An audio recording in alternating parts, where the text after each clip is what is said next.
Hello everyone. Today I am going to talk about the solution of properties. So before starting this, we need to understand what is solution. So the term solution includes it's a homogeneous mixture of more than two components in any three phase. It may be in the solid phase or liquid phase or gas phase, right? Now, to determine the extensive state of the solution or intensive state of the solution, we can define this by defining the temperature, pressure and amount of constituent. So with the temperature, by fixing the temperature, pressure and amount of constituent or a species or component, you can determine the state of extensive state of the solution. And by temperature, pressure and the amount of composition, temperature, pressure and the composition, right? By these three properties, you can determine the intensive state of the solution. So there is a difference, extensive state and intensive state of the solution. Now how we can determine the properties of the solutions. So there are some new concepts are there, and these concepts are essential to study and to understand the properties of the solution. So in this first concept is partial molar property. So what is partial molar property, right? So partial molar property is the property of the solution, right? How we make solution, we have number of components and we add these components and make a homogeneous mixture at constant temperature and pressure, right? If there are n number of components present in any solution, each and every component has a certain properties, or it can be the physical property or chemical properties, right? So each and every component has some properties. When we mix them, right? When we mix them, they lose their identity and then they contribute in the properties of the solution. Remember, when we mix them, they lose their identity and then they contribute in the solution property of the solution, right? Now we need to if there are n number of components, that now how this partial molar property help us to determine the properties of the solution, right? So this is our purpose. So in this regard, we need to understand that we have a number of component and each component has their unique identity or unique physical properties, and when we mix them, they lose their identity, right? Now if you want to know the effect of any one individual component or constituent on the effect of this on the solution, right? So what we do, we just keep a temperature, pressure and other component constant, and we just change the composition of any one component, right? And that is called the partial molar property of that particular component in the solution, right? So how we can define this? We know that the extensive properties, thermodynamic properties, are free energy, heat content, heat capacities. These are the volume, these are the extensive properties, and intensive property, temperature, pressure and so on, right? So how we define the partial molar property? So partial molar property is defined, this is the partial molar property M, right? M of any constituent I or any species I.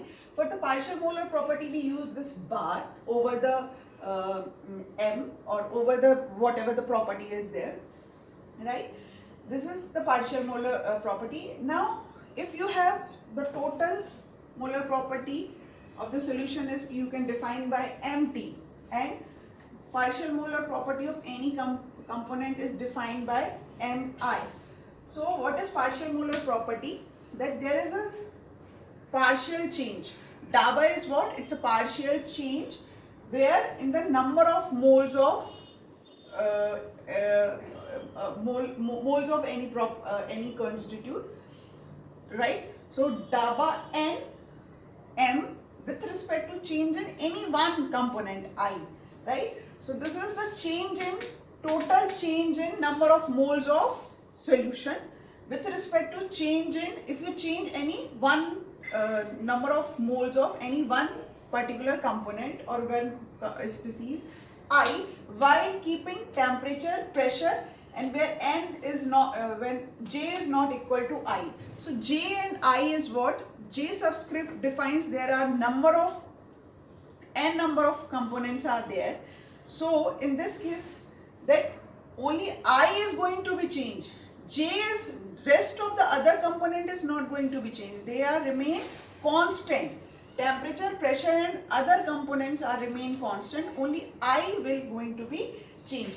You can also define by dabba m total molar property of the solution with respect to dabba ni partial change in number of moles of or composition of component I, where temperature, pressure and J is not equal to I.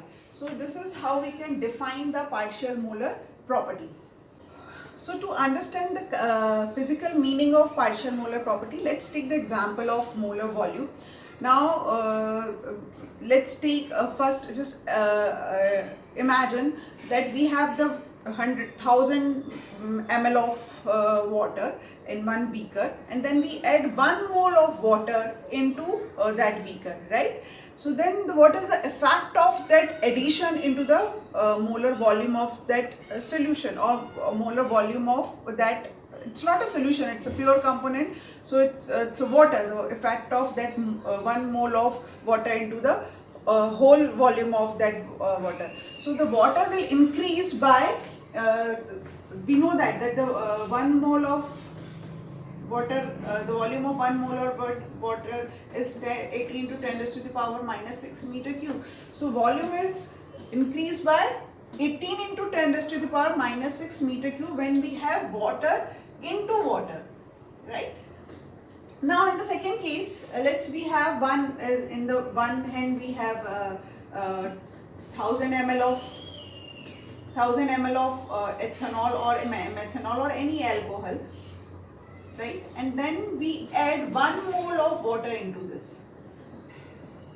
So in this case, the volume will change, but in this case volume will change by 14 into 10 raised to the power minus 6 meter cube, right? And now let's take the third case where we have the equimolar amount of water and alcohol. In this case, the change in volume will be different. So in all three cases you can see here, the change in volume will be different. This is the graph. Here with the help of this graph, on the x-axis we have the mole fraction of ethanol. Here is the partial volume of ethanol, and here it is the partial volume of water, right? So this is the graph of partial molar volume of water, and this is the graph of partial molar ethanol. Now why this happened over in all these cases? Why there is a difference in change in volume in all three cases, right? The reason behind this, in the first case we have water into water. So in this case we know that each and every molecule they have some intermolecular forces, right? So in this case, when we add water into water, they have the same amount of intermolecular forces, and the environment is same for all the molecules. So the change, they make a different, because the structure is same, so there is no difficulty to make a homogeneous solution or to mix it to each other. But in the second case, when we have the huge amount of ethanol or huge amount of alcohol and small amount of water, then in this case that water molecule is surrounded by the alcohol molecules, and the intermolecular forces between these two is the energy is different, right? And the energy is different and the environment is different. So the whatever the new structure, it will be different. So that just because of this, the change in volume will be different. And in the third case, when we have same amount of equimolar amount of water and alcohol, in this case the environment is different, and this the energy and the intermolecular force between the water molecules and the alcohol molecule is totally different. So of course the change in volume in this case will be different. This is the physical meaning of partial molar property.